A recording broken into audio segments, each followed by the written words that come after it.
Ok, ya estamos en vivo, Sergio. Gracias, Ed. Bueno, pues, hola, coreanistas. Hi, everyone. Thank you all to join us. Dear colleagues and Koreanists who join us today from different countries and time zones, thank you very much for the effort to join us. The Mexican Circle of Korean Studies turned 5 years old last year, and with that, we decided to do a self-evaluation of the activities, achievements, but really important thing, question us where we are going to with the Korean studies. For this reason, last year we held a discussion about Latin American colleagues in Chile, Argentina, and Mexico about our contributions to the field of studies, their relevance to Latin American realities, but also to question what is the inner core of the Korean studies. We conclude that the response, it will have to be a collective, but also it's unsolved without a dialogue with other colleagues around the world, especially among who find themselves writing and discussing in Korean studies epicenters like Japan or Korea itself. So now we're really happy and very excited to have added this positive response of those who now accompany us as speakers to hold this session. Thank you really so much for making it happen. It remains to say that as members of CIMEC, we have an intense internal workshop to prepare our collective and theoretical, but also ethical positions for this event. So now I will introduce our speakers and then give us the rules of the game to this session. The order follows an epistemic guide of the Korean studies from east to western side of the Pacific scenarios of Korean studies. So Oh Seong-hee is with us from South Korea. She received her MA in Korean Studies from Ewha Women's University, where she worked in the EUHA Harvard Summer School program, in which international students could learn about the Korean society and culture. Currently, she is doing her PhD study of anthropology, especially focusing on the Korea folklore at Seoul National University, at the same time working at Seoul National University Museum as an assistant researcher. Saki Kohira, in Japan, is internationalist of University of Waseda. Currently, she's studying her master's degree in interdisciplinary information studies in the University of Tokyo. Her research interests are Korean men's aesthetic sense, lookism in Korea, both related to gender, body studies, and men's studies. One of her latest publications is the article Social Norm and the Culture That Body Becomes, the Cultural Capital Analysis of a Modern Korean Youth. Now from Thailand, join us Seksan Anantasirikiat.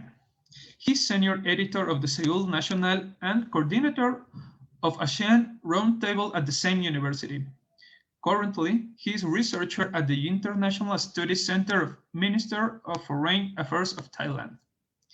His research interests are public diplomacy and non-Western world, political security issues on the Korean Peninsula, and ASEAN community building.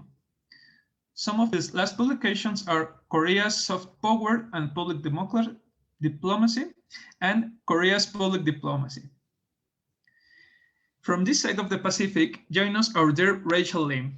Recently, she received her PhD degree on Ethnic Studies from University of California, Berkeley.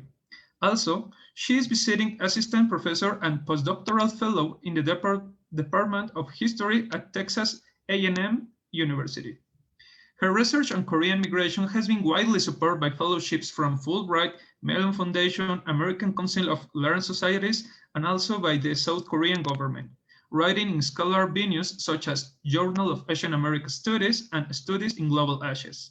Currently, she finished her book manuscript called Itinerant Belonging, Korean Transnational Migration to and from Mexico, in which she traced how Korean itinerant migrations patterns trouble national and rational logics of citizenship, settlement, and home. Last but not least, our dear CIMEC co-founder Eduardo Tadeo. He is internationalist by UPAEP and his master's studies in El Colegio de Mexico. He specialized on Korean studies. Currently received his PhD degree in communication from Universidad Iberoamericana, where he works as professor. He also went on exchange programs to Korea University and UCLA, worked as political advisor in Mexico and as assistant in international academic projects between Mexico and Germany, such as Between Spaces. His research interests are public and cultural diplomacy, diasporas and media, democratization and foreign policy, and gender issues in Korea and Mexico. One of the latest articles is Performative Acts on Instagram, LGBTQ plus Korean Americans and the visual and textual resignifications of gender and ethnicity. As you will see at the end, there will be our dear Armando Azúa, host of the session and fervent Koreanist, will be doing a brief report of the main arguments and debates reaching in the session. Armando, a research professor at Universidad Iberoamericana, acclaimed professor of different programs on Asian studies, and one of the latest publications is the book chapter, The Roots of Korean Christianity, from Joseon to Japanese Occupation. Now, this is the rules of the game of this session. The dynamic is as follows. The main discussion will have 3 parts. In each one, every speaker will answer a question in 5 minutes, and I'm going to be the bad guy to annoying with cards and interruption to say time's up. Later, after these 3 parts, we will have a Q&A round from 15 minutes in which the speakers can interact directly between each other, or any attendee can make a question or a brief comment. And then we close with the Armando Azúa report. So let's crack it in. The first question is, what do you understand about Koreas? We will follow the order of the presentation. So please, Seong-hee, the floor is yours. Hi, thank you for having me. And I thought I'm the last turn because the order was, my name was the last, but yeah, thank you for having me at the first. What I understand about Koreas, I would like to say Korea as a singular, not Koreas as a plural, because from the native Korean perspective, Korea refers to the Korean peninsula as a whole historically, even though it is currently divided into 2 nations. That is why I would like to say the Korea's half is visible and the other half is invisible. For me, as an indigenous South Korean, Korea refers to mostly South Korea, even though it is recognized as Korean peninsula as a whole. Ironically, Korean studies, which is called as Hanguk학 in Korean, are mostly on South Korea's history, society, culture, art, religion, and so forth. This is because Hanguk means, as you know, South Korea. On the other hand, we have Bukhanhak, translated as North Korean studies in English. As opposed to that, historically, the North Korea and its people are recognized as a part of our ethnic identity. The North Korea is defined as others in the South Korean academia. Critically, this kind of perspective is defined as a self-righteous posture because the North Korea has not been regarded as coexisting nation, but as one to be assimilated into the South. This is why we have separated Bukhanhak from the Korean studies. And it is different from the international academia where the Korean study cover the 2 Koreas. The North Korea is the most inaccessible field for the South Korean scholar. Maybe international scholars like you are more able to access to that field than us. So to speak, if you are native Korean in South, The studies on North Korea is like a long distance research, which is not allowing you to go to the field work and allowing you to have a very limited materials. Even in those limitations, studies on the North Korea have been consistently conducted in South Korea, mostly in the political perspective, specifically of national security and diplomacy. However, after the ruin of socialism over the world in 1990s, the field of research have been expanded toward the North Korean society, culture, folklore, and so forth. Furthermore, academia out of North Korean studies, including Korean studies, anthropology, and so forth, gradually began to research about the North Korea. For me, I studied the subject of North Korea through the anthropological studies, specifically the folklore. After Korean War, the two Koreas are under the different political system, one under the democracy and capitalism, the other under the socialism. Before that, there were Korean culture and folk shared in the whole peninsula, but they were transformed in different ways as affected by the two different systems. In this regard, the research about North Korea is mostly depending on the interview with North Korean refugees. As I mentioned, the research on North Korea is more difficult in South Korean academia than international one.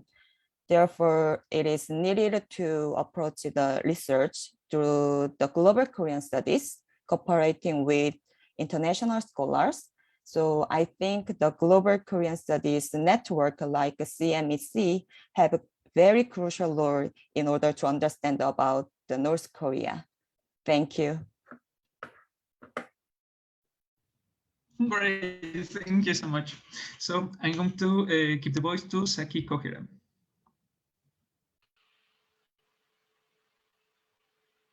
Hello, hola. My name is Saki Kohira. Thank you for inviting such a valuable opportunity today. I'm glad to see you who are companions in the same field around the world. I'm looking forward to learning a lot from you. As you know, I'm not good at English, and sorry for my broken English, but I will try my best. Please go easy on me. First question, what do you understand about Koreas? First of all, I agree with using Koreas instead of Korea. It is because Korea has a history of division and conflict, and Japan was part of the cause. In that sense, it is an inseparable part of Japanese and Korean society. So we could say that they, Koreans, are member of our society. Sometimes Korean as a colony, Korean as a Japanese. Based on this historical and social background, it is important to understand that Koreans and Koreans have its own problems from the perspective of various Koreans. Due to its close relation to Japan, society, and historically, I believe that I have the responsibility to learn about Korean from people that is familiar with it. Like permanent ethnic Korean resident of Japan or Japanese of Korean descent, also known as zainichi in Japanese. Korean student in Japan, Korean studies in Japan is led by young and talented zainichi researchers. There are third-generation Korean residents in Japan who are excellent researchers. On the other hand, in Japanese society, Japanese of Korean descent are invisible and discriminated against as minorities. The discrimination is worsened by political issues today. I'd also like to talk about this issue in the next round. and research on Japanese of Korean descent covered history, immigration, and life history. There also includes research on Japanese of Korean descent literature. In Japan, it has become popular, especially since the latter half of the 2000s. It's a new movement known as diaspora literature with regards to literature in Japan.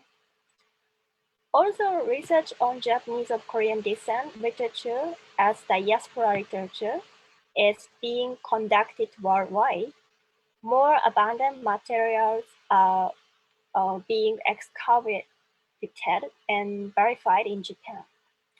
However, it can be said that it has not been widely shared with other countries yet.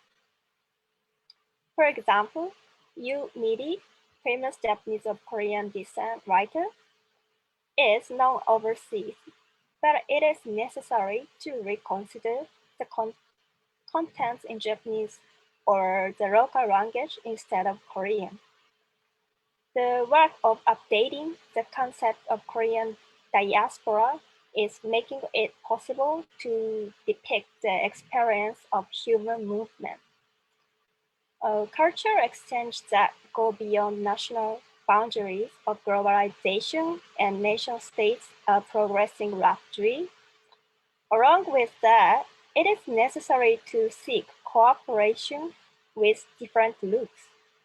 At the same time, in the field of Korean studies, as the research continues to reveal new material, the importance of social cultural complexity and the viewpoint of comparison exchange is expanding.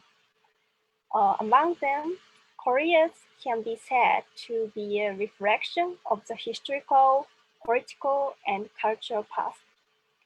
I think it is indispensable in all research fields such as history, sociology, and political science. Thank you. Thank you so much, Saki. So we going next to Seksan, please. Hola Koreanista 여러분. Thank you, Sergio, for moderating this event. I would like to express my appreciation to Professor Eduardo and the Mexican Circle of Korean Studies for your kind invitation. Before I start, I have a disclaimer. The following speeches are based on my personal analysis. They do not represent the views of the MFA, where affiliated, or the real Thai government. Now let's start. I can say that the questions given to all of us sound easy, but they are so difficult to answer. Today we have distinguished speakers from different fields. Therefore, I'm confident that we will gain wide perspective from our peers. In today's session, I will try my best to reflect some perspective from ASEAN or Southeast Asia. Globally, we see the Koreas are the only unfinished project from the Cold War. They serve as a historical legacy of ideological division, as well as a sign of hope for unification in the future. Korea's nuclear and human rights issues are acknowledged as a case studies in international security, international organization, and IR theories. From my personal observation, the existence of North Korea enhances the perception of Korea worldwide. In addition, a plethora of academic literature on soft power and public diplomacy analyzes the concepts and practices of K-everything. This phenomenon enables Korea's stories to be re-narrated, reproduced, and reshaped in various time and space. I can say that from ASEAN perspective, Korea plays an essential role as strategic partner under the current strategic competition. The Moon administration is the first South Korean government to realize ASEAN as parallel as other key players, including US, China, Japan, Russia.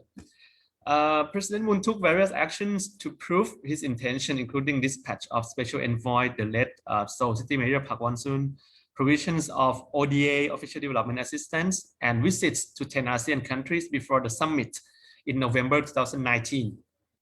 In general, ASEAN member states have favorable views towards the current Korean government. They also support the Korean aspirations for peaceful unification as well as closer cooperation with the region. I can say that almost 10 ASEAN countries see South Korea as role model or reference point due to its success in economic and political development. A developing country that could attain its aspirations, let's say like that.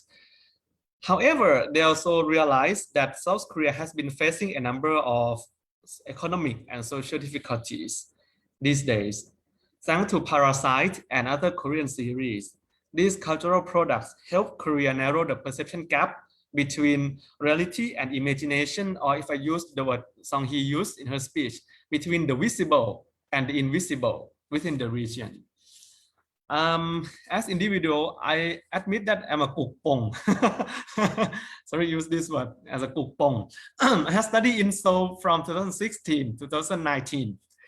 During that period, I had witnessed a series of mega events, including the candlelight demonstration, the North Korea's 6th nuclear test, the presidential election of Moon Jae-in, Pyeongchang Olympic Games, the Inter-Korean Summit, the commemoration of centennial anniversary of March 1st movement, and the ASEAN-Korea Special Summit in Busan.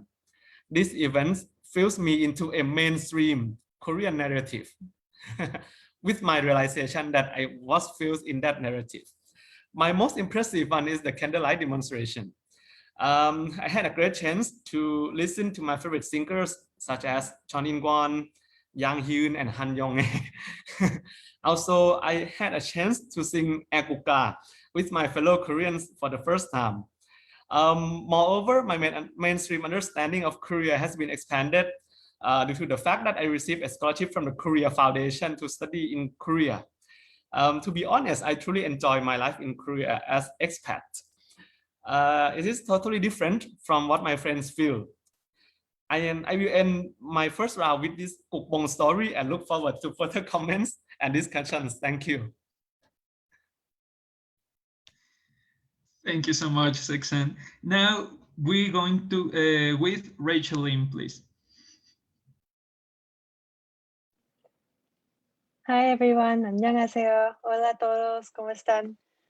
It's so great to be back with Sevek to have this conversation, and I'm just so excited to have this inter-regional and transnational conversation because I think those opportunities are so rare. So I'm very honored to be here, and thank you so much already for your really, really great conversation starters.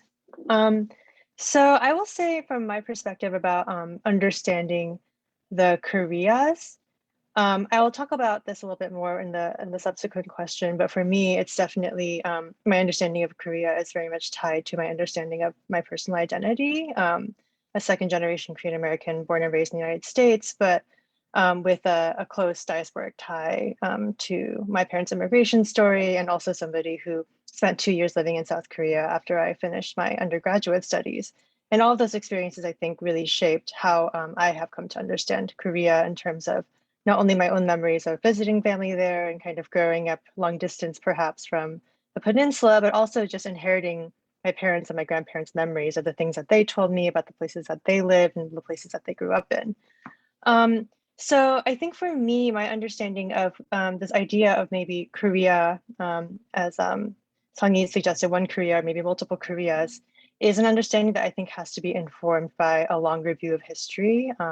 I think that this is something that Saki also talked about too, thinking about Japanese colonialism and the legacy of imperialism even today, so that we understand that the modern history of the nation states, when we have two states in the Korean Peninsula, of course, is not something that just is natural, right? It's something that happened because of a pretty traumatic history of war, displacement, imperialism, colonization, and this history is just absolutely ongoing. And so I think part of the task that we have as scholars of Korea is to try to sort of pull apart the threads and try to tease apart, where are these influences, where are they coming from? And one thing I find really exciting about today's conversation is that I think we all have different disciplinary backgrounds. And so of course, from each of our disciplinary positions, we can see different kinds of influences and positions, and kind of bringing that together, I think, is a really exciting way of thinking about the concept of multiple Koreas, is thinking about this kind of interdisciplinary project and interregional project. One example that I think really I find interesting from my perspective as a scholar of diaspora is if you sort of look at, for example, the concept of who are the Korean people and how that has changed over time. And so, of course, during the Joseon Dynasty, the idea of the Korean people and the Korean nation was very different in relation not only to, let's say, China and, the kinds of ideas of what Joseon society, how it was hierarchically ordered. But also, if you look during the Japanese colonial period, you start to see the rise of concepts like minjok, or this idea, of the Korean people as being this sort of autonomous essence. And then, of course, that becomes very different post partition, where you have two states and then a broad diaspora of people who might claim the homeland in different kinds of ways. And then to the contemporary moment, where you're starting to see more migrants choosing to come to Korea and perhaps claiming to be Korean in a certain kind of way beyond just ethnicity. And so I think it's a really exciting moment to think about, what is the relationship between descent, ethnicity, nation, history, all these kinds of factors that are playing together. And so, yeah, I'm really excited to hear what everyone has to say. Oh, great. Thank you so much, Reg.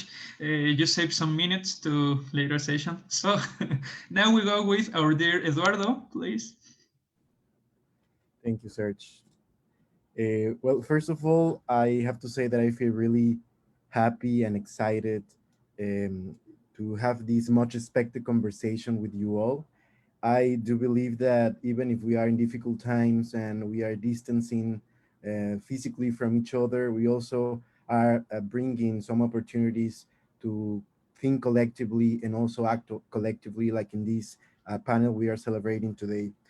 And especially because we are at the end of the day also discussing about Korean studies, which is an issue that we are passionate about, that we are really also not only objectively related to, but also subjectively experiencing it and living it. And that's the case of the ideas I come to represent today. I have to say that I am not speaking only with my personal voice. What I am going to share with you is part of a larger conversation Sergio mentioned at the very beginning among some colleagues in Latin America, but especially among the members of the Mexican Circle on Korean Studies. So I have to acknowledge that. So now let me turn to the first question posted at us. What do you understand about Koreas? So from a Latin American perspective, and particularly from a Mexican one, we find that historically, the understanding of Korea in the region has been influenced by the material and symbolic conditions of Latin America. So we believe that the knowledge production, the knowledge produced in this region is being primarily informed by a Euro-North American perspective.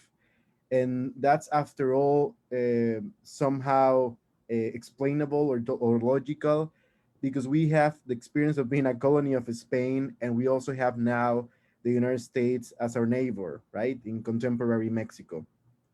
For that reason, I dare say that we have also viewed Asia and Korea sometimes in Mexico from the perspective of peripheric Orientalism, as Hernán Taboada, a scholar from Latin America, would claim. So to say that, in other words, we have created images about about Korea that sometimes are rather stereotypical and misleading. However, we believe that we would do wrong in not recognizing that research about Korea in the region, also in the last century, the 20th century, was an effort to overcome the fuzzy ideas about Korea. So this legacy we celebrated in CEMEC, and we recognize it, but we also see it critically. So we believe that in Latin America, we speak about Korea, but we were more focused for a while on South Korea, to be honest.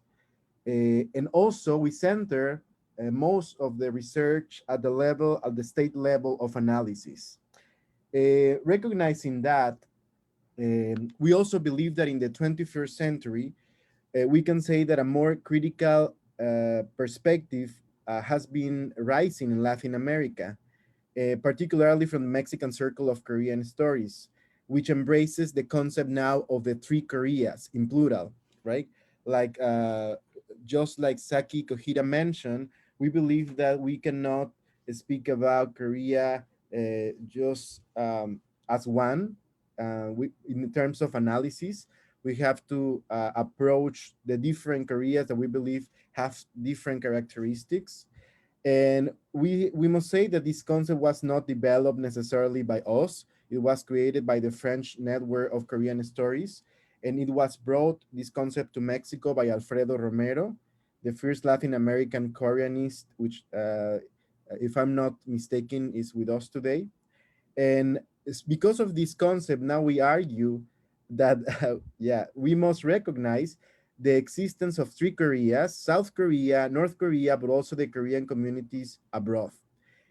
Even we have been discussing about a possible other Korea, but we have not really have a definite word on that. And that's something related to the virtual Koreanities. I just leave the idea there. So the important point here is that we assume that all Koreas should be paid enough attention, that we must avoid at all times making axiological claims about one or another, that we should remain attentive, open, observant to how the Koreas relate to each other. Because of that, we should claim that we do not embrace an ultimate and universal definition on the Koreas. We embrace change when it comes to understanding what Koreas mean. Thank you, Serge. Thank you so much, Eduardo. Wow, very interesting opening remarks, right? So let's keep moving with the next question. That is, what are Korean studies for you? So please, Seong-hee.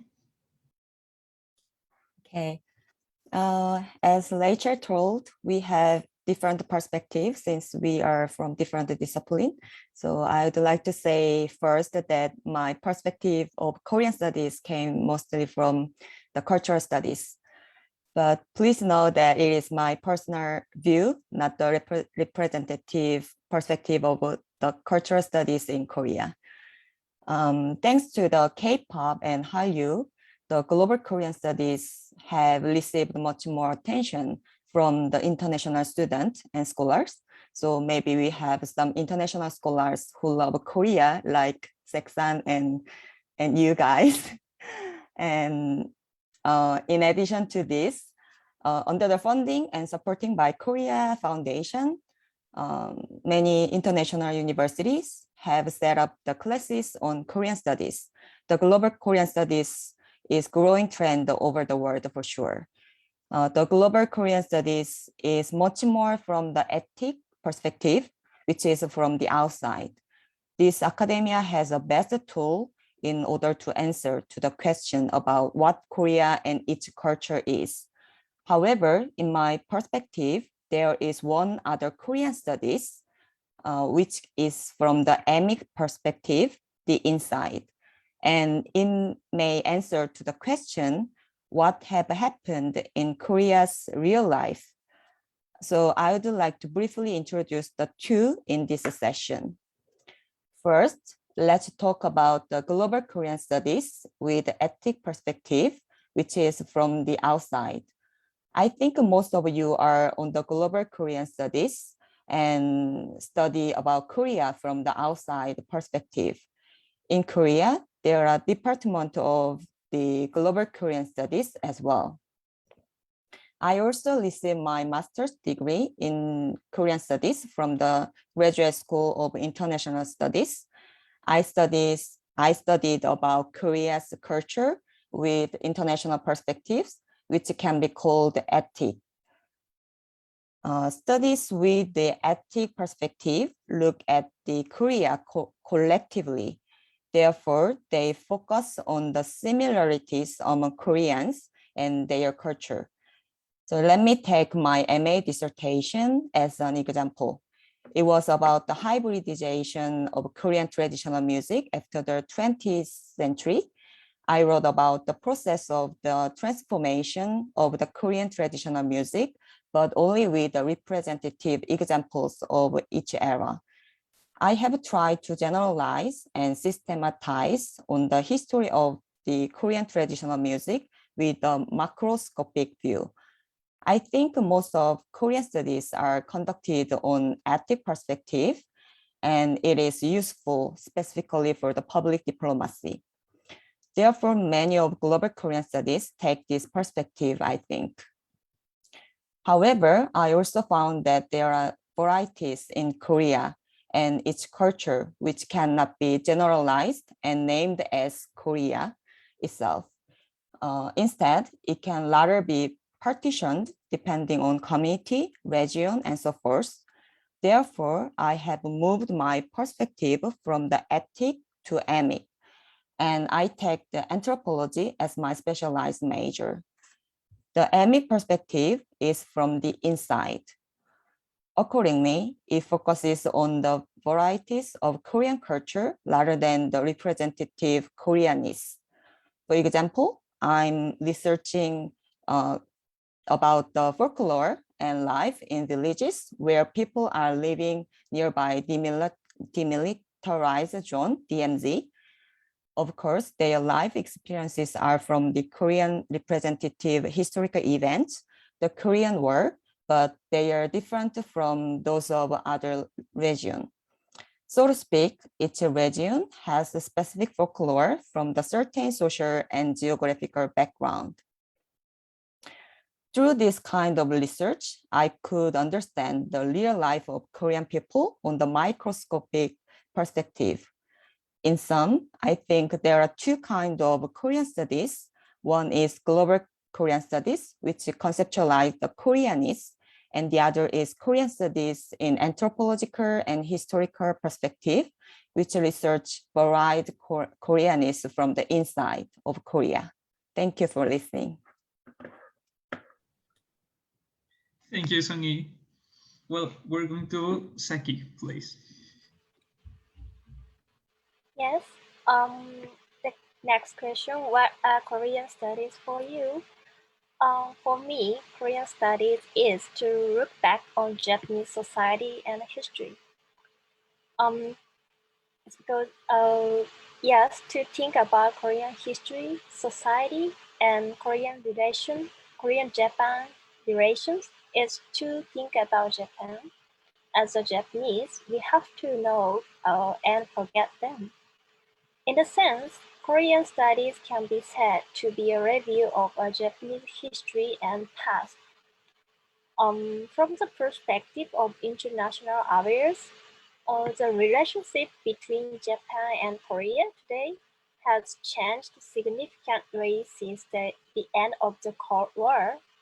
After the Cold War, the problems that had been expressed during the Cold War were released all at once. Now is the time to settle. It is a matter of war responsibility. For us, Korea is an issue that we should confront properly. We must share our viewpoints and settle the past. My research theme is neither history nor politics. However, as a Korean researcher and as a Japanese, I believe war responsibility to Korea should be looked into. Throughout my Korean research, I came to think about what Hannah Arendt calls group responsibility. At the same time, I have come to confront various problems in Japan. For example, Japanese imperial system, emperor, or nationalism, and historical revisionism. Especially in recent years, the shift of politics to the right has become an issue in Japan. In addition, social problems such as discrimination in Japan, the right wing of the internet, and the anti-Korean sentiment are becoming more serious, especially among young people. Young people are familiar with Korea through K-pop and cosmetics, as Seong-hee said. They are also indifferent to history and politics. And misinformed people and propaganda are causing increasing disconnection with reality. So far, I have talked about the overview. However, I started my Korean studies due to my personal interest. Since I was little, because I became familiar with Korean culture and language. Also, I met many close friends when studying abroad in Korea. Yeah, and I also love Korean content, of course. And Korea is always a very attractive country to me. This is why I would like to convey to people, especially the younger generation, including the past that we want to forget. So for me, Korean studies is an activity to reconsider our society and history. Yeah. Thank you. Thank you, Saki. Well, we continue with Seksan, please. All right. Before I continue my Pukpong way of explanation, I would like to take Seong-hee's point on inside out and outside in point of view. I think we need more balanced view in Korean studies and more globalization of Korean studies. Perhaps this should be the next theme of our session. For me, Korean studies are two P's: platform and perception. Korean studies as a platform play a facilitating role in enhancing national image, engaging with foreign publics, and entertaining conversations. Our today's session is a good example. We are from different countries and diverse fields, but we can discuss freely under the label of Korean studies. I'd like to share with you that there also exists the Korean Studies Association of Southeast Asia, or KOSASA, run by Professor Seong-hee Oh from the Korea Research Institute, University of New South Wales, Australia. KOSASA has arranged biannual conferences on sharing experiences, not only the study of everything about Koreas, but also how can we share and learn from each other. I can say that this is a very strong point of Korean studies worldwide. Compared to Thai studies, Korean studies are more open for different views, criticisms, and even negative explanation towards the mainstream understanding of Korea. An additional understanding of mine about Korean studies relates to Korean narrative. These characteristics derive from collection and reinterpretation of the Korean state experiences in national development, as well as perception towards the outside peninsula world. The country's success in national development in a specific period of time widely attracts policymakers, scholars, the civil society, the media sector in ASEAN. For instance, Miracle of Han River and Korea's expenditure in R&D has been reproduced several times in seminars organized by the Southeast Asian government, while Gwangju Uprising and 1987 revolution events have been reproduced again and again by Southeast Asian civil society. In Thailand, for example, South Korea has been treated as a benchmark of reference of how it copes with existing social and economic problems. Again, thanks to Parasite, it seems that ASEAN sees challenges in the Korean society as business as usual rather than something we need to overcome. Compared to the region, I'm sorry to say that Korea has done better by addressing the issues as common social problems, while in Southeast Asia, they are not even formally acknowledged as problems required to solve. From my observation, Parasite triggers a new dimension of Korean narrative. Korea is not perfect. We are struggling to create better society, better politics, and better daily life, like other developing countries. In Thailand, diverse online media outlets are proactive in covering the notion of Heo Choson and Kum Sutjo by delving into existing socio-cultural explanations and observations from South Korea. I find this phenomenon a good opportunity for Koreanists around the world to understand Koreans what they really are, not what you imagine. This phenomenon also enables Korea to be a friend of many developing countries. Recently, the Korean embassies in ASEAN, as well as the ROK mission to ASEAN, created a digital diplomacy supporters program They include ASEAN nationals to tell the stories of Korean attractiveness. It seems that a number of participants from my research, personal research, have positive perception after joining this program.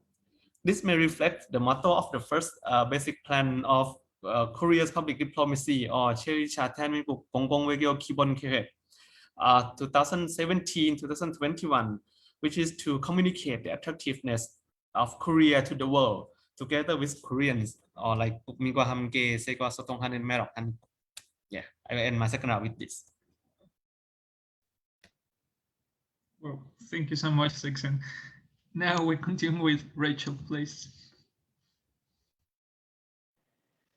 Yeah, so the question of Korean studies, I think for me is particularly interesting because I am not a formally trained Koreanist. I actually did my undergraduate studies in English literature and then entered a program in ethnic studies, which for those of you who are not from the United States, ethnic studies in the United States was primarily born from a series of political student protests. And the sort of purpose of the field is really to kind of contest the ways in which knowledge is produced and to really center the voices of marginalized peoples. And so that's a very kind of different political genealogy of thought than I think many of the other kinds of Korean studies programs, at least here in the United States, which really come from the legacy of area studies. And area studies, at least in the United States, is very much born from this kind of Cold War knowledge production. So basically during the Cold War, this idea that the United States, in order to preserve its geopolitical eminence and also to confront various national security issues, needed to produce knowledge and specialists from basically every single part of the world. And so the kind of traditional division of the world into different areas, at least the US, was very much from the perspective of how do we understand different places so that we can basically maintain our strategic advantage, right? So that's a very kind of different national defense perspective than I think maybe the cultural studies perspective, for example, or anthropological perspective. Although of course, I mean, there's shared kinds of similarities between them. And so for me, when as an ethnic studies doctoral student, I ended up writing my dissertation about Korean migration to and from Mexico. And by that, I studied primarily people who were transient migrants or people who moved. So it was my project was sort of doubly unstable. Not only was I studying Korean people in Mexico, which usually people were like, they're Koreans in Mexico, ? But I was studying people who were moving out of Mexico and into Mexico. And so these sort of instabilities for me meant that I was always looking at Korea with a sort of sideways glance. I was never really looking directly at Korea as an object of study, but rather my studies were informed and connected in a kind of maybe sideways way of thinking about it, or kind of backward and forward.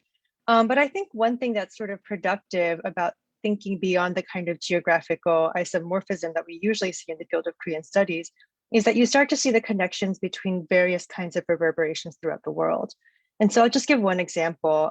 In my fieldwork, I ended up conducting many interviews with Koreans who had migrated first from South Korea to South America, particularly Argentina, and then had moved from Argentina to Mexico. And what I ended up learning was that the 1997 Asian financial crisis, which of course in Korea is known as IMF, had enormous consequences in Argentina and Brazil, and then caused people from Argentina and Brazil to move to Mexico. So looking from the perspective of Latin America, you start to see the ways in which global financial struggles are actually intimately interconnected. The sort of, I mean, and of course, Seksan, you probably know more about this, but of course the fall of Thai baht then triggered, the sort of devaluation of the won. So all these kinds of sort of financial institutions and we're all connected. And I think that that's one perspective, that looking at migration from this kind of interconnected perspective across a chain of nations helps us understand that the kinds of ways in which Korean, I guess, consequences of reverberations through the bodies of migrants and through the perspectives of migrants. And so I think really embodying that kind of knowledge that migrants carry and bringing that to the forefront is just one way for me personally that I move toward Korean studies and trying to think about how we might rethink some of the paradigms that we have in the field.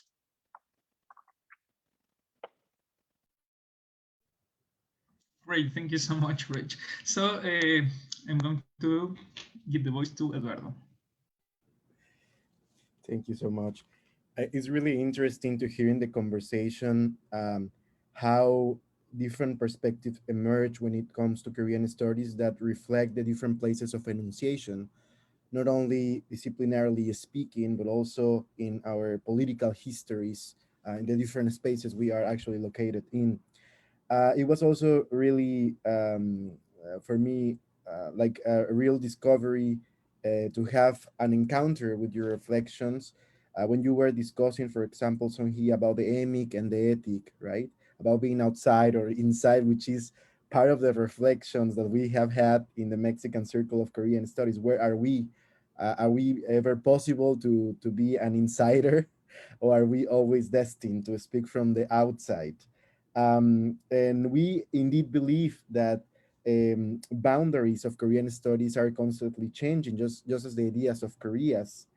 And in that regards, we also consider that we need to refer more critically to Korean studies, as Seksan would already mentioned, and that we believe that Korean studies at the end of the day is a process of understanding, of interpreting, of creating also the Koreas. There is a part of that it's related to the imagination process, right, of researchers, and of the language that is there for us to tell the story that we want to tell about the Koreas. We also find three elements that I would like to share with you. The first one is that we believe Korean stories are an opportunity to dialogue not only among different disciplines, but also different ways of knowing. So we recognize that most of the knowledge produced in Latin America by academia seems to be the most legitimized knowledge when it comes to Korean stories in the region. And so that means that the production of this knowledge is only coming from specific places, for example, in Mexico, in Argentina, in Chile, just to mention a few places, right? And a few centers that are in these different countries. But we also believe that there are other ways to produce knowledge that should be taken into account. For example, the one that is produced also by the Korean diaspora, and not only in academic terms. Sometimes Korean diaspora, which is located worldwide, is actually producing important knowledge to understand also the different Korea's histories, to understand the changes in Korean identity and so many other issues, right? And it's not a knowledge that is produced, um, as I mentioned, inside the academia, but nevertheless should be taken into account to advance or broaden the understanding of the Koreas. That's why the Mexican Circle of Korean Studies also included as part of his agenda to construct an archive that we are working on right now, that not only takes into account the different articles, books, and all the materials produced by Koreanists, but also different elements that might tell us something, even objects about the Koreas. Also, Korean studies are for us a collective and an interdisciplinary space where we recognize the Koreas beyond hierarchies. So we also acknowledge that our personal trajectories have influenced our different objects of studies. And therefore, that's the reason why we also integrate in the discussion non-conventional topics, just such as LGBTQ people, or discussions about masculinities, or Korean literature, and so many others. But we also take into account the conventional sort of research which relates to interstate relations with a more political and economical perspective. And finally, I just want to say that Korean studies for us is also acknowledging that they are integrated by different levels of analysis, both the state and individual, we believe, are included. And we believe also that there is a possibility in Korean studies of speaking our language, which is Spanish in our case, to imagine the Koreas, but also to discuss about the Mexican or Latin American modernity, or the Mexican or Latin American history. Nowadays, we must recognize that when we talk about our history, we can no longer see it in nationalistic terms. We have to expand to a more transnational or even global perspective to tell our own histories at the different levels that are possible to tell. And I guess I will leave it there. Thank you, Sergio. Thank you so much, Eduardo. Wow, the session is leading up. Great insights and reflection from you all. I'm still processing everything. So to take it even further, the next question is, how do you approach to Korean studies in epistemological, theoretical, but even material terms in context to your country or region? So please, Seong-hee. Okay. As I mentioned in the previous discussion, there are two ways of approaching into the Korean studies in Korea. One is through the Department of Global Korean Studies, consisting of interdisciplinary, and the other is through the specific discipline, such as anthropology or history and so forth, which take the Korea as their field. Let me briefly introduce the two ways. First, in the Department of Korean Studies, the approaching way to Korean studies is interdisciplinary, including cultural studies, sociology, political studies, art and media studies, and so forth. Since most of the Department of Korean Studies are installed under the Graduate School of International Studies, they consist of international students. Consequently, the researches and dissertations are conducted with comparative method, like comparing Korean culture and society with the researcher's origins. Or like I did for my MA dissertation, researchers try to conceptualize the Koreanness, which is differentiated from other countries. I guess the epistemology and theories of those researches are similar to yours.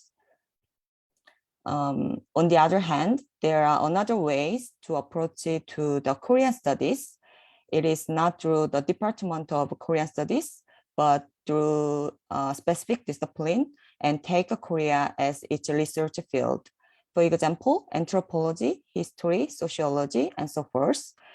In this academic field, there are also researchers who are specialized in Korea. One of their researches is discover the data, including ancient material, ethnography, varied data on Koreans folklore, society, and so forth. I think this kind of work has also crucial role in Korean studies because it can provide primary sources for the international scholars. To be specific, let me take anthropological research that I'm doing now as an example. It is mostly focusing on writing the ethnography about certain region or community in Korea. In order to write ethnography, field work is very crucial. Anthropologists visit the field or even stay in the field for months or years and collect the data, including written sources, artifacts, and so forth. Furthermore, they take participatory observation method and interview with the people there. After complete to collect the data, anthropologists analyze and interpret the data and write the ethnography, which describe the culture of the field. In addition to write the ethnography, anthropologists construct the database with their sources. This data is open to other researchers and can be used for the future researches as well. For example, you may find useful sources from the Encyclopedia of Korean Culture, which is built by the Academy of Korean Studies. In this respect, I would say that the Korean studies by specific discipline like anthropology and history have a crucial role to provide the data from the inside. But I found that as Eduardo said, I think we can receive the sources from outside through you. So thank you. Thank you so much, Seong-hee. So, Saki, please. Okay. How do you approach Korean studies in epistemological, theoretical, and even material terms in your country? This question, I'd like to introduce a recent discussion on the method of Korean studies in Japan. There are 2 points. First is the question: is Korean studies, area studies, or discipline? And second point is about the trend of research method in Korean studies. First is Korean studies, area studies, or discipline. There is no consensus among the research community on this. It is unclear which academic society Korean researchers will attend. For example, in contemporary Korean political research, it is different for each person whether to join the International Political Conference or the Korean Research Conference. In particular, young researchers need to think about what kind of training should be received. And the question, why study Korea, is self-evident in the framework of our area studies, but in other disciplines, such as comparative politics and sociology, the choice of case must always be justified. In addition, for area studies that place great importance on the historical and cultural individuality of the region, it is more important for other disciplines to elucidate the universal meaning of the individual history. Of course, the relationship between area studies and discipline is not mutually exclusive. I think that more research strategies that contribute to discipline should be attempted while showing the overall picture of the region. The next point is the Korean studies trend in sociology, especially comparative study and social welfare research. The amount of Korean studies are increasing as comparative studies in Japan. Comparative studies not only apply existing theories or emphasize the peculiarity of a case, but it's also possible to eliminate that theory from the case. Especially in recent years, the usefulness of the Korean case, which is rich in similarities and differences, has been emphasized from the perspective of comparative research.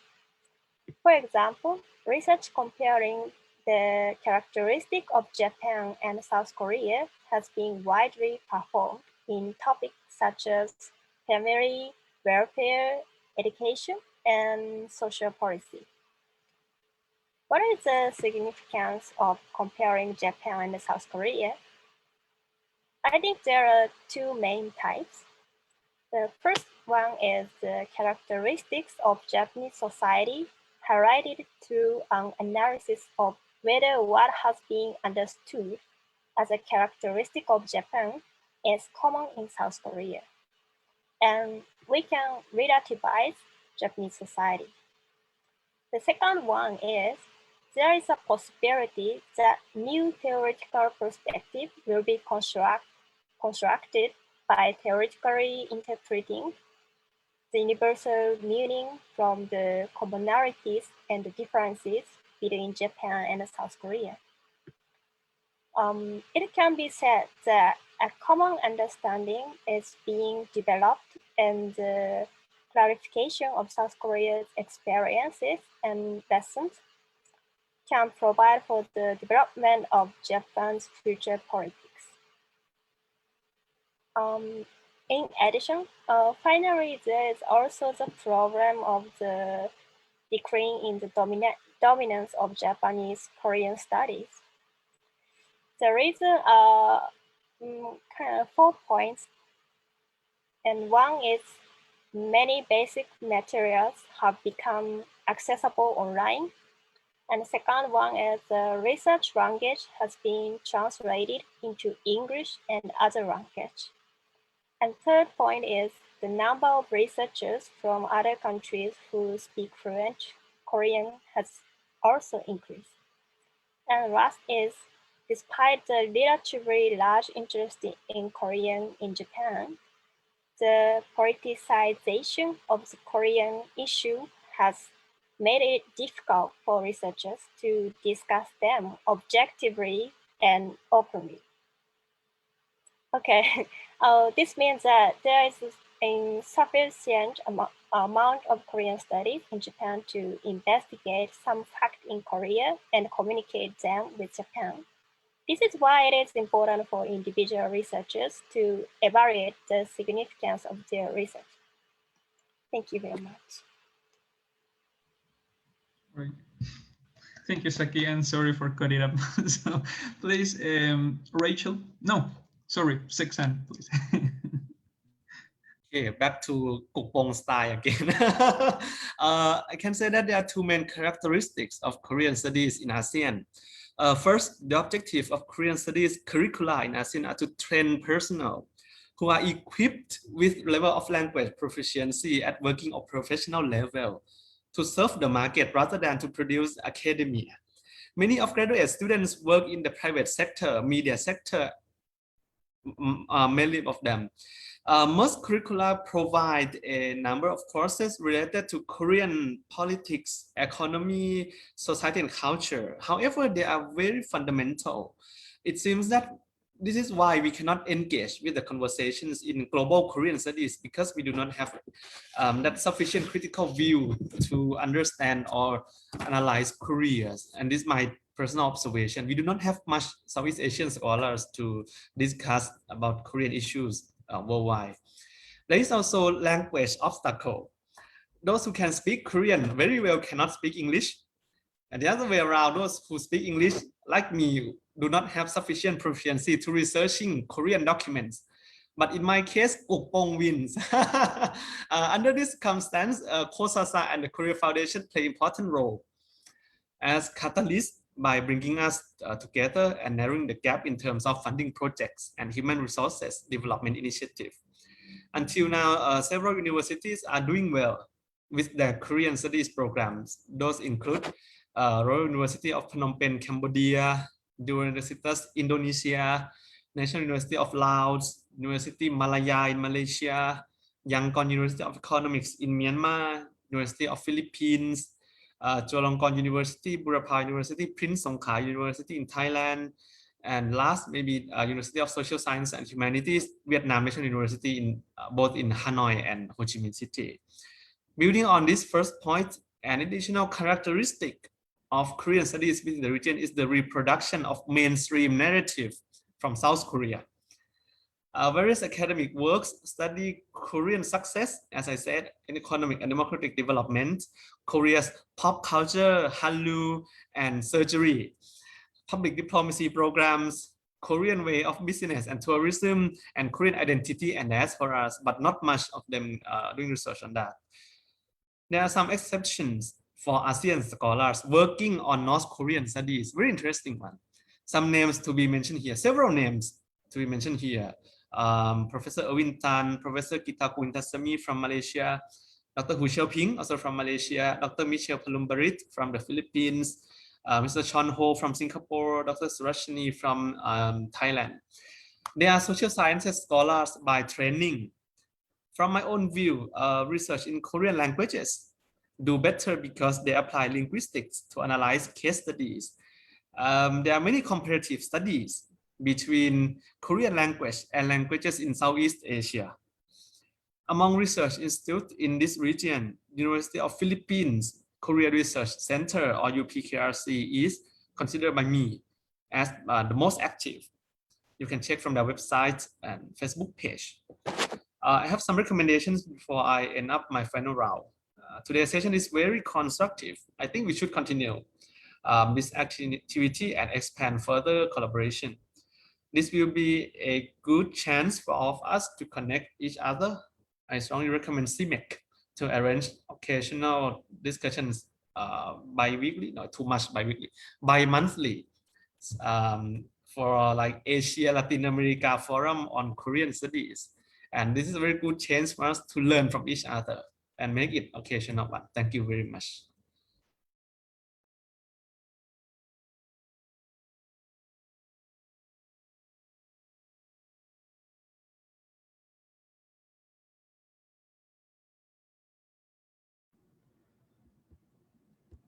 Thank you so much, Seksan. So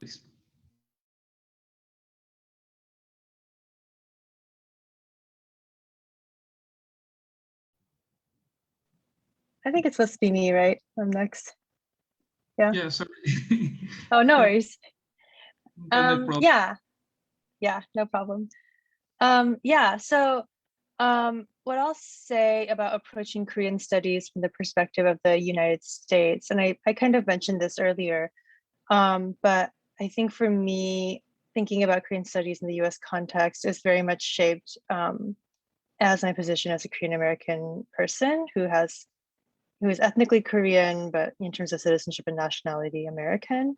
And I think part of entering the field of Korean studies is sort of wrestling with the kinds of legacies of US cultural influence and power and really empire in the Asia Pacific region. And I think for this sort of history of thinking through, for example, the fact that in the US, many of the sort of dominant scholars at the top universities are people who are the Peace Corps or who are former military officials. And these are the people who are sort of the gatekeepers in our discipline. That means, and what I also mentioned earlier about the kinds of Cold War national security issues that prioritize who receives funding, this also very much shapes the field. So I would say in the field of Korean studies, there's a sort of maybe more international security focused group of folks who are really interested, for example, in thinking about North Korea and the threat that they allegedly pose to the world order, or thinking about South Korea from a developmentalist perspective. And then there are the sort of cultural studies folks in disciplines like history and anthropology who I think are much more oppositionally positioned toward that project. And so, just the fact that this conversation itself is happening in English, and that of course is a huge benefit for me as a native English speaker. I mean, these are the kinds of inequalities I think that are just baked into the structure of global Korean studies, and that I, as a sort of weird insider outsider, constantly has to grapple with. And so thinking about the fact that we can't have a global Korean studies discussion in Korean, I mean, that in and of itself is, I think, is a very powerful statement. So there's a lot of really great work coming out of the US Academy that's really kind of critiquing the formations of US empire. One piece I think that's really powerful is by Monica Kim, and she looks at the history of the interrogation rooms of POWs during the Korean War. Or a friend Bridget Martin is working on how the US systematically dispossessed land to produce military bases. And so these are sort of interesting kinds of new conceptual work. I think that's very important. But I think that the second thing that I always try to keep in mind is that sometimes when we use Korea as a lens to understand American history, what ends up happening is that we treat all history like American history, which is, I think, a thing that happens in the United States quite frequently. And so there's the sort of the challenge is to sort of critique the things that Americans have done on the Korean Peninsula without just reproducing the kinds of ideas that the US is the only place that has world historical significance. So this is a kind of challenge, I think, for many kind of oppositional or critical scholars in the US Academy. So I guess I'll just end by saying that there's, I think, a lot of really exciting work being done here, and they're primarily being done by Korean American and Korean women, I think, Korean women scholars in the academy. And so one person who I really admire, for example, is Alyssa Park. She's a historian who's working on borderlands Korean migration in Korea, China, and Russia. And so this kind of interregional, inter-Asian emphasis, I think, is really powerful. There's new work on gender and sexuality. There's a new edited volume on queer Korea, work by Judy Han and Jennifer Chun, people who are on the ground and who are really kind of bringing the diasporic perspective to bear on new movements of gender and sexuality. They're really powerful. So yeah, there's a lot of promising developments. But definitely, I think this one thing that makes, I guess, maybe the U.S. position somewhat unique is this kind of idea, is the sort of overdetermination, I think, of Euro-American influence in the academy, and I think we, at least we, from the American perspective, we all need to do a lot better in terms of bringing in different voices and really working to sort of provincialize this perspective. Thank you so much, Rachel. So, Eduardo, please. Yes. I believe that we have all in common the idea that the Korean Foundation has played a very important role in constructing a global infrastructure on Korean studies, right? Almost like a ghost that is always there, no matter what's going on. And I believe that in the case of Latin America, Korean studies as well have been very much determined by this institutional setting coming from South Korea. It has supported a lot of our conferences, publications, Korean language teaching programs, or Korean studies programs in the region. And because of that, it's not necessarily very difficult to identify that in the history of Korean studies in Latin America, a more sort of elite academia concerns are the ones that have been more um, given the resources to talk about Koreas or to talk about the Koreas, particularly South Korea. And the views that have been developed by this community is more relies more on a positivist canon, where politics once again and economics have led the way. But we believe that now we are at a point in Korean studies in Latin America where we can acknowledge that as developing countries, we have still different inequalities in accessing knowledge and in the process of constructing knowledge. And therefore, we have to problematize also the way in which we are creating Korean studies in the region. So we believe it is time to speak from a more critical, even post-colonial perspective on Korean studies, taking into account these specific conditions of Latin America. So we believe that it's important to reflect about various intersectional matters such as race, gender, ethnicity, and so on. But not only about the Koreas or the people that form the Koreas, but also taking into account these intersectional matters in the researchers of Korean studies, because as it's been clearly explained during this talk, that subjectivity of the researcher somehow also is influencing the agenda, his academic agenda, right? And we have to acknowledge that from our perspective. So we imagine, therefore, a future for Korean studies globally where we can have a constant dialogue, as Seksan was also suggesting, and cooperation among people and regions in the different parts of the world, right? And also to avoid something that we have observed that is happening in Latin America, which is the competition for resources from the governmental institutions. So we believe that a more cooperative kind of relationship should be constructed among us, and also that a particular perspective that acknowledges the global north, but speaks particularly from the global south, should be created in the future. Of course, we have many challenges, as you already mentioned, in other regions or in other countries.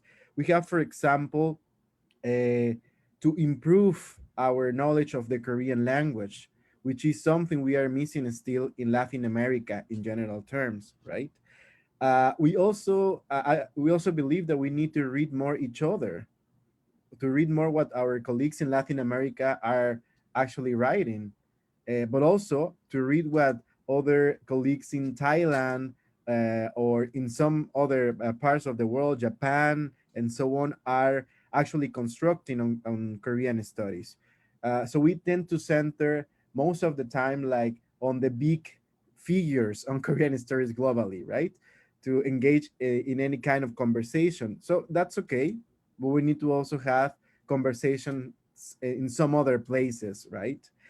Um, so at the end of the day, we have to acknowledge once again, just to relate it to what I was mentioning at the very beginning, the Korea Foundation has also created a momentum for a dialogue among Latin American people in relation to Korean studies. If you look at the Latin American Conference of Korean Studies, that has happened if I'm not mistaken, in 9 occasions approximately, you will see that the Korean Foundation has been there, right, supporting this conference regionally. Now, in CEMEC, in the Mexican Circle of Korean Studies, we approach Korean studies as a praxis of thought. So we speak from our position of graduate students. We acknowledge that we come from different disciplines. Some of us are Taekwondo practitioners or kimchi lovers, and a lot of us do not come from the Mexico City capital. We come from other provinces in Mexico. So we locate in that regard on the periphery of the Mexican academia at a certain level, right? And yet we are living in the center, right? We embrace a more horizontal perspective on Korean stories, and we also embrace sexual diversities. So we believe in horizontal circles of critical dialogues to construct Korean stories. I would say that in CEMEC, we also position ourselves sometimes at in the borderlands, just to recall this concept created by Chicana writer Gloria Anzaldúa, right? And speaking from the borderlands allow us to engage in conversation exactly with people from different backgrounds, with different disciplines, with different training, and with different also personal histories. And we believe that all of that is important in order to construct a more dialogic process for engaging in Korean studies. So we believe if a global conversation should take place, it should be from the different voices in the global south. That this is the last thing I'm going to say, but I remember I participated in the Global Consortium of Korean Studies, a conference that they had in LA in 2015.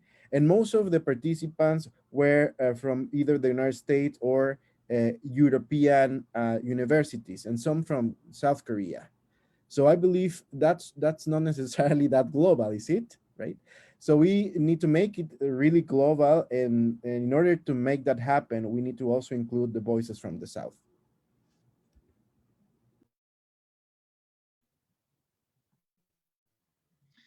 Thank you, Eduardo, and thank you all for your interventions. The Agora is on fire. So before we give the voice to the audience, anyone want to react each other to any specific intervention or topic?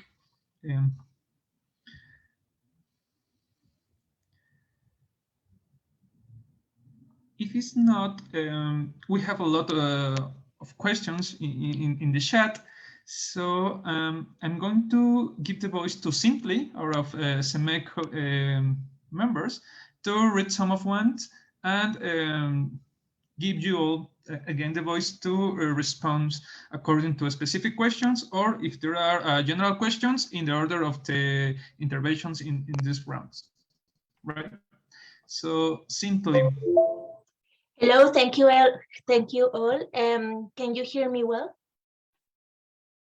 Okay, we have many questions, but I will just read a few of them, the most relevant from our point of view.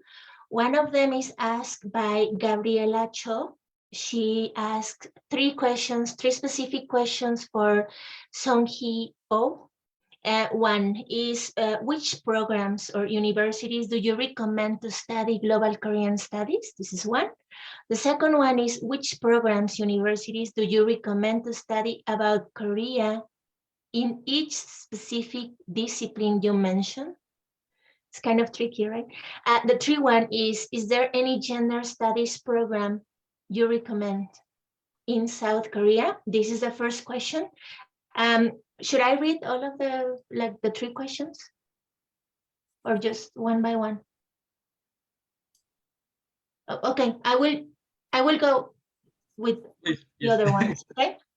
And the second one is coming from Citlali Hernandez. She says, it has been discussed here that there is more than one Korea. Do you consider the fictional Korea relevant for Korean studies? Meaning the fictional Korea, meaning the Korea portrayed by Hallyu or the Korean wave, the one that is not necessarily real or realistic, but has had an impact on millions of people. In this sense, Lucia Perez is asking kind of a similar question that, from your point of view, has K-pop influenced the rise of Korean studies? And the third one from Mayra Gonzalez, would you recommend us international networks of Korean studies? These are the main questions. Thank you. Great, thank you so much, Simply. So we'll start with Seong-hee with specific questions, and there are also the round if any one of you all want to respond to the general question, so please take your hands up and we'll give you the voice. Thank you. Okay, thank you for the question. I think this questioner is preparing to come to Korea to study Korean studies, and very welcome, first of all. But I would like to say that you should check out the curriculum of each university, because each university has different curriculum. But for the in order to study global Korean studies, as I graduated from the Ewha Women's University, I want to recommend you the Ewha Women's University. But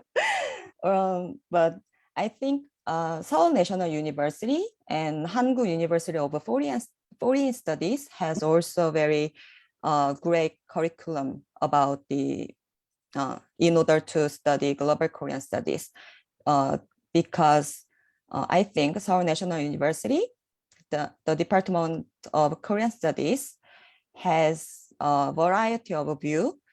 For example, they take view about the South Korea as well as North Korea. So if you have interest of the two Koreas, I want to recommend the Seoul National University. But if you want to take the area studies perspective, I would like to recommend the Hangu University of Foreign Studies. And for the next question about the for the specific discipline, I think you can come to the Department of Anthropology at Seoul National University. I'm very welcome. But actually, we have the Academy of Korean Studies, which provide huge scholarship for the foreign student, and they also have a variety of majors such as history, folklore, culture, and so forth. So if you want to focus on the specific discipline, I want to recommend you the Academy of Korean Studies. You will get much of scholarship from the Academy of Korean Studies. And for the gender studies, I think Ewha Women's University is the best for the gender studies, but I don't know if the questioner is female or male. So if you are female, I want to recommend you go to the Ewha Women's University, because they also have the Department of Gender Studies. So you can take the classes from the Department of Gender Studies. And also in the Department of Korean Studies, they have a professor who also study about the gender issue. So I want to recommend the Ewha Women's University. But if you are boy or male student, let me research about more universities about the gender studies. Thank you.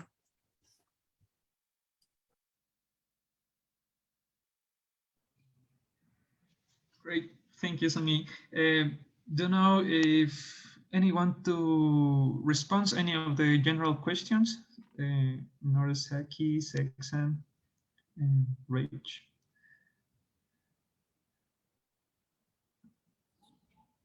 Well, maybe, yeah, maybe I can. I remember there was a question about the importance of K-pop and soft power, right? That was one of the questions. So something I will say really briefly about that. I believe that K-pop is indeed one of the main tools of the South Korean government today to create or try to promote a positive image overseas, right? So they indeed, the diplomats indeed use soft power in their discourses. They create different projects related to K-pop in the cultural centers all over the world, and they pay a lot of attention to what's going on with K-pop and related to diplomacy. Uh, one of the examples, however, I would say that they have been successful on that. And one of the examples we can take into account is, in the case of Mexico, an exhibition that took place at a museum in downtown. Right now I'm forgetting the name, like the exact name, but this is a museum where different cultures are portrayed in different areas. Like there is a section for Korea, a section for China, and so on. So there was an exhibition in that museum that was all about K-pop and all about idols, and it became like one of the most visited exhibitions ever of the museum. Like people would be in line, right, in order to see the images and so on. I don't know if Armando actually happened to be there, but he might have something to say. Sorry for my interpretation this moment, but actually I went to that museum with my students from Korean history students, and I didn't have the idea that the exhibition of K-pop was there, and I was surprised that all my students know everybody that was on the posters and the photographs, and I have no idea about that. But they were really happy to saw that. It's just I wanted to say that. Sorry, Eduardo.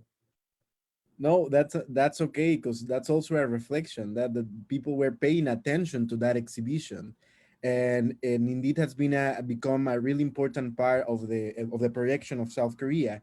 Now, we have to say, however, that still we need to learn a little bit more on how that is actually impacting the positive image about Korea at other levels, right? Because it's my impression that does not necessarily mean, maybe my colleagues have a different information, different data, that we can correlate directly, right? The acceptance of policy, like political policies or international relations, or foreign affairs policy by the South Korea government because of K-pop. I don't know if I would go that far, but what is very clear is that people is paying attention to that, right? And that people is being attracted more to the Korean culture more than other spheres.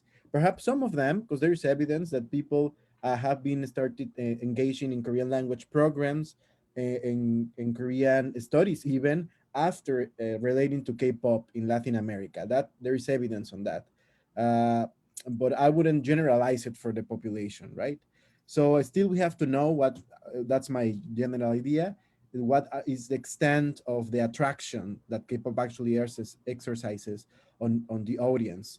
Nevertheless, I do believe that there is also another critical part that we can talk about in relation to K-pop, because it's an industry that has been portrayed also as having problems related to gender violence and so on, right? So there's more to bring to the conversation, but that's what I can share with you. Oh, thank you so much, Eduardo. Any reactions to this, Eduardo's intervention, or in this topic in specific? Saki? Oh, may I talk? Okay. I'd like to comment about K-pop issues. First, I think South Korean can be said to be an example of successful culture diplomacy, and especially the perspective from national branding. It is very effective and it's big soft power, I think. The concept of national branding is a national image management strategy that is carried out for the purpose of winning the overheated competition between places in the age of globalization, attacking tourists and promoting exports. So national branding is established not only by the government, but also by the participation of multiple stakeholders, such as private companies and local government. Therefore, it can be said that this is a state-led foreign policy whose primary purpose is to improve economic national interest and international competitiveness. So I think K-pop as a national branding is very effective and it's soft power. In addition, the next question about if K-pop has influenced the rise of Korean studies or not, I think K-pop has influenced the rise of Korean studies. Yes. For example, you know, BTS remarks are very influenced for young people. In Japan, the number of young people who have begun to learn Korean through K-pop is very increasing right now.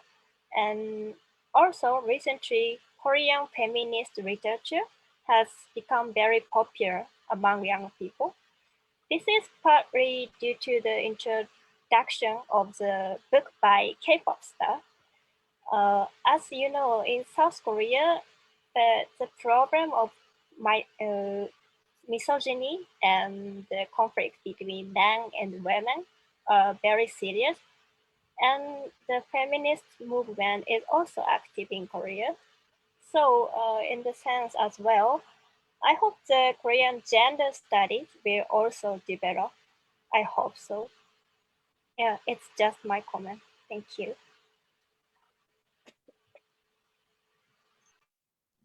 Yeah, thank you so much, Saki. Seksan, please. Yeah, I have two more points. The first point is about the real effectiveness of what we call soft power resources or K-pop to the people. From my personal observation, I see many Thais say they love K-pop singers, they love K culture, but they will not follow some kind of Korean culture. I mean, they have realization in themselves that like the patriarchal system, I mean, they realize that what Korea is, and they don't like some characters of Korean people. So I think it may not be real soft power. It may just preference, their preference to consume Korean culture products. I mean, that's just my observation. It may not like kind of real influence, I want to say. Second point is about, I saw a question about should we follow the Korea's public diplomacy policies? From my perspective, with Professor Kadil Jun Aihan, who is now professor at Ihwa Women's University, we kind of agree that Korea's public diplomacy have some flaws. And we have to understand from our country's kind of context or goals that we want to achieve, and we just learn from them.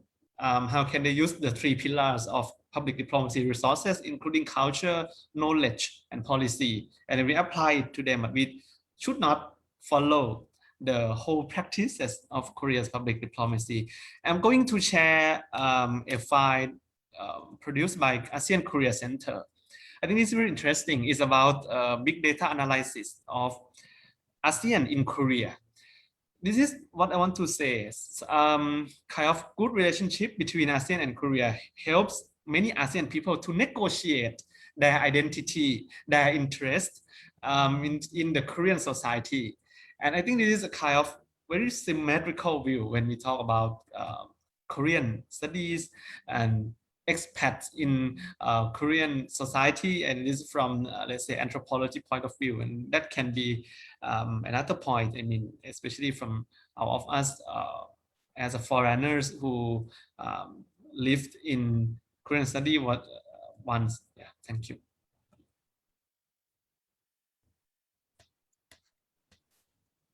Yeah, very interesting insight. Thank you, Seksan.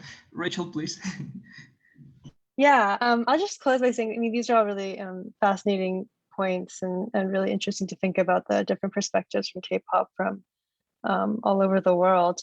I think in my classes, I've definitely seen K-pop increase interest in taking classes that have the word Korean in the title, but I've also found that students sometimes get uninterested once they realize that we're not going to be learning dance moves or whatever. So there's definitely the effect, at least on the undergraduate level, of increasing interest, I think, in Korean Peninsula issues.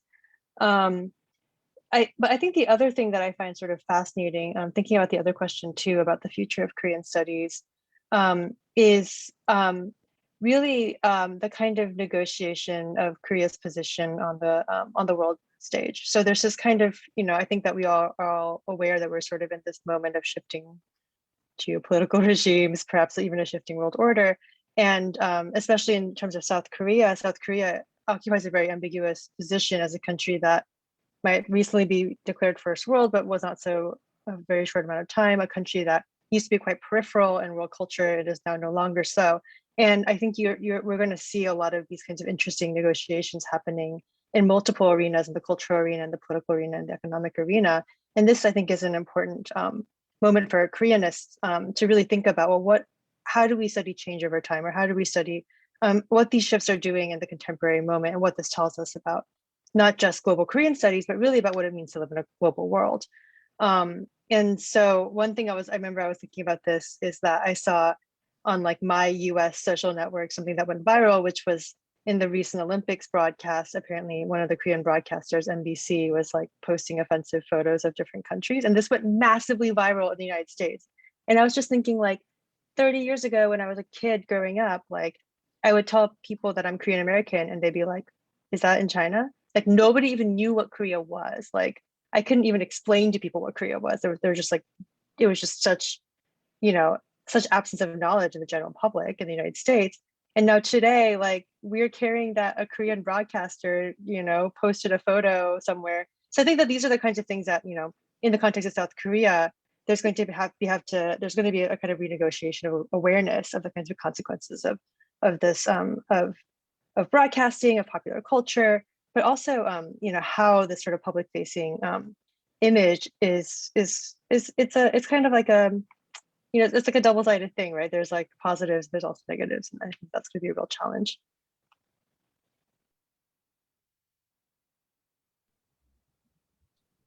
Just want to add, I really second the idea of Rachel that may be relevant to the question just asked. I think Korea how can I say, Korea has soft power, I can say, but they cannot mobilize to achieve other political goals. I think many ASEAN Koreanistas, they just prefer Korean culture. But if the Korean government calls them to take any action on comfort women issue, they will not do it, because they are good friends of Japan as well. And I think this is very important. As you said, that Korea is negotiating its status in emerging world. And in ASEAN, there is not only Korea, you also have China, Japan, India, and other great powers. They are negotiating their soft power in the region as well. So this is very important. Yeah, I just want to point out. Thank you. Yeah, thank you so much, Seksan. We're going to give you only 1 minute, Eduardo, to then go past with Armando Azua's closing. So please then. I just wanted to say that just to follow on the previous comment, I believe it's important that therefore we can engage in a different way of constructing Korean studies. Would we eliminate these national boundaries when thinking about ourselves in terms of the projects that we construct? I don't know if you know about that, but I haven't really seen a project that is a transnational one, in the sense that is one people from Thailand or from Mexico and from other regions collaborating to discuss Korean studies, but not necessarily from these national point of views, but about the point of intersections that these different societies and communities might have. And I believe that here we heard among us different points in common that we can take into account to go further on the notion of Korean studies. And I just wanted also to remind that for us it's very important for the future to embrace this notion of the plural Koreas, right? And once again, not to center only on South Korea, but also on the North Korean position worldwide and on the position of the Korean diaspora itself. Yeah, that's it. Thank you, Eduardo. The discussion, and also there are bunches of questions that are taking us to another level, but unfortunately the time is up. So we are going to close with Armando Azua's intervention. So please, Armando, the floor is yours. Thank you very much. Sorry, I have to make a big effort to give you all my remarks on each one of our wonderful participants today speeches. So the first thing that I want to remark is that we learned today that Korean studies are one, but are quite diverse according with the academic perspective, the country, the different approaches that each researcher, each academic institution follows. So we can learn a lot from our colleagues in the Korean studies area. I want to make a very short resume of each of our participants because they give us so many ideas, starting with Seong-hee. She told us the big difference that are in Korean studies in Korea from the rest of the world. In Korea, Korean studies tend to be divided between the global Korean studies and the how can I say that and each specific academic approach to Korea. She told us the different perspectives of intern and extern approach to Korean studies. She told us also about the difference that Korean academy makes between the whole Korea, the peninsula, the South Korea, or the Bukhan, the North Korean studies. She also told us that the global Korean studies are the most similar studies to the rest of the world Korean studies. That's the things that I remember most about the participation of Seong-hee. After Seong-hee, Saki Kohira told us about the importance, the role of Korean studies in Japan to demonstrate even Japan, the Japan Academy, the plurality of the Korean society. She told us about the role of the Sainichi studies in Korean studies. I think that the Sainichi studies are quite in the way of the Mexican Circle of Korean Study way of the third Korean. That was quite interesting for me.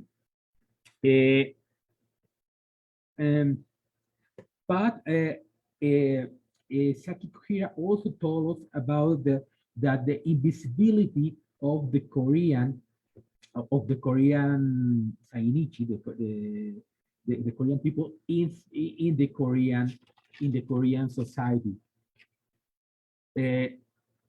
She also told us that the Korean studies are a way to reconsider Japan's history and their own identity. After Saki Kohira, Seksan Anantasirikiat, sorry, because sorry for my pronunciation, Anantasirikiat. He told us that the importance of Korea in the ASEAN view, but for me it was quite interesting to know that in Thailand and in the ASEAN perspective, Korean studies tend to be more on the way to study the Korean case, the development of the Korean economy and politics in the recent years. He also tells that they that the Korean studies have a role in case of national autoimage and the necessity of reinterpretate the Korean experience and use Korean as a benchmark for the ASEAN countries, and specifically on Thailand. After Seksan, Rachel Lim told us about the U.S. Korean studies. She told us mainly about their experience as a Koreanese and second generation Korean American, and that the Korean studies in the U.S. tend to be centered on national security, and also she told us that American Academy tend to be quite conservative, but that she also told us that there are new approaches that can be quite interesting. She told, for example, of ethnic and gender and other new perspectives that American Academy are starting to explore, and that could be quite good in the future studies in the North American Academy, in the U.S. Academy. Finally, Eduardo told us about the influence that traditional Mexican or Latin American Academy on Korean studies tend to follow. He told us that traditionally Latin American Academy or Mexican Academy tend to follow Euro-US influence, and until recently there were not Latin American production on Korean studies. In that way, it's important to remember the Mexican Circle of Korean Studies as I can say that a kind of a flag institution in the promotion of Korean studies. Finally, I want to remark that Eduardo told us that all the people of the Mexican Circle of Korean Studies, he told that they are a kind of a borderland or outsiders to the mainline academy. I just want to end with this idea, telling Eduardo and all the Mexican Circle of Korean Studies that although they are in the borders of the main academy, they are tending to move to the center of the Koreanist and the Korean studies in Mexico in the future years, and they have a big responsibility on that. Hope to do my best making this extract of all the interventions. It was really interesting all the participation.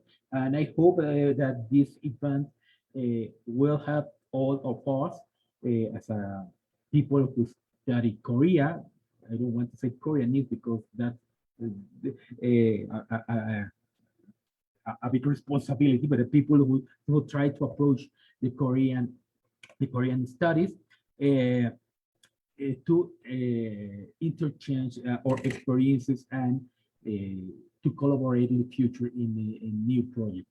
Thank you very much to Mexican Círculo of Korean Studies, and that's all. Thank you so much for your kind words, Armando. Once again, unfortunately, the time is up, but we really enjoy all this discussion, the event, and we hope this event is not the last session that we are going to have together. To close, we would like to warmly invite you to follow these discussions in our main event, which is FOCO, Foro Korea, Korea Forum, where we will be discussing the Koreas around the world, based on presentations by young researchers in Mexico, but also in Latin America. It will be on October 7th and 8th, follows in our networks, because before this event, we will have other webinars as part of the Korean digital circuit. So keep in touch, please. So to close, I'm going to give the voice to Jorge to do this traditional photo at the final of the event. So if you want to, ¿cómo se dice? Prender. Switch on your cameras, please. So Jorge. Yes. Thank you very much, Serge. So, well, as Serge has said, this kind of a tradition here in the Mexican Circle of Korean Studies, to take a picture of all the participants, obviously the ones who want, to turn on the camera, because I understand everybody's in their home. It's probably in some parts of the world very early or very late, so we don't want to bother you. Maybe you are in pajamas and already in your bed, so we don't want to bother. But anyone who wants, please feel free to turn on your camera. Okay, I'm going to give some seconds just to wait. You can run, get a comb, you can brush your hair, put some makeup. Very fast, of course. Message that the host is not allowed to turn on permit turn on my camera. Could you allow? Okay. Let me see. Well, I don't know if somebody can help me. Who are you? It's Jinsupe. Estados. Sorry for that. Yeah, there it is. Thank you so much. Very well. So please, we have some participants, so I will tell you to smile, and then I'll take a picture, and then another picture, because we have two complete sheets of participants. All right. So give me a sec. And so here it comes. 1, 2, and 3. That is the first one. Please, you can rest just for some seconds. Allow me to take another one. Here it comes. 1, 2, and 3. Excellent. So thank you so much. And well, as Sergio has said, please be in touch. We will keep you posted in our Facebook or Instagram or Twitter about our future events. Fortunately, if you are an international listener or international attendee, we won't have many events in English the rest of the year, but we would try hard to maintain some events in English. For the Spanish and Spanish speakers, well, we have a complete agenda of many other events including the next event in August will be the first event that won the calling for to organize with CEMEC in a cooperative way the next circuit of Korea circuit. So the next event will be by one of the winners, and it's going to be about poetry. So be prepared, and please let's meet next month. All right. Thank you so much. Have a wonderful night or a wonderful day in Asia. Thank you so much. Be careful, and see you next time.